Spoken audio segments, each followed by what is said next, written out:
വണ്ടിച്ചോറ് പോലും ഇപ്പോൾ കേരളത്തിൽ എത്തിയിരിക്കുന്നു. നമ്മുടെ ഈ ശ്രീകോവിൽ കൊള്ളക്കാരെ കാണാൻ. ഒരു ഭാഗത്ത് കളവ് നടക്കുന്നു, ഒരു ഭാഗത്ത് നവോത്ഥാനം നടക്കുന്നു. എന്തൊരു വലിയ പ്രഹസനമാണ്, എന്തൊരു വലിയ തട്ടിപ്പാണ് നടത്തിയത്. ദേവസ്വം ബോർഡ് പ്രസിഡന്റ് കിലോ കണക്കിന് തൂക്കി നടക്കുകയല്ലോ. ആ ചോദ്യങ്ങൾക്കെല്ലാം കിലോയോ അല്ലെ ഗ്രാമോ ഒന്നും ഉത്തരം പറയാൻ ഞാനില്ല, എനിക്ക് അറിഞ്ഞുകൂടാ.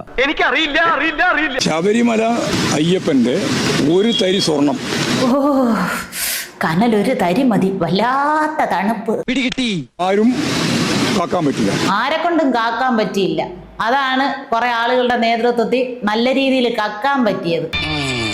പാർട്ടി വിശ്വസിച്ച് ഏൽപ്പിച്ച ഒരു ഉത്തരവാദിത്തമാണ് ദേവസ്വം ബോർഡ് പ്രസിഡന്റ്. അവിടെ രേഖാമൂലമായ കൃത്രിമം നടത്തി. എന്തൊരു നാണക്കേടാ. സ്വർണം ചെമ്പാകുന്നു, ചെമ്പ് പിച്ചളയാകുന്നു, പിച്ചള പിന്നെയും ചെമ്പാകുന്നു. അങ്ങനെ പ്രഥമ ദൃഷ്ട്യാ തന്നെ അഴിമതിയാണ്, അല്ലെങ്കിൽ കൃത്രിമമാണ്, മോഷണമാണ്, കൊള്ളയാണ് എന്ന് ബോധ്യമായിട്ട് അതിന്റെ ഒരു കലക്കം ഇപ്പോൾ ഉള്ളത്. ആ കലക്കം മാറട്ടെ, ഈ കലക്കം തെളിയും. കലങ്ങാതെ തെളിയാൻ ഒക്കൂലല്ലോ. ആളിനെ നമുക്ക് മനസ്സിലായി.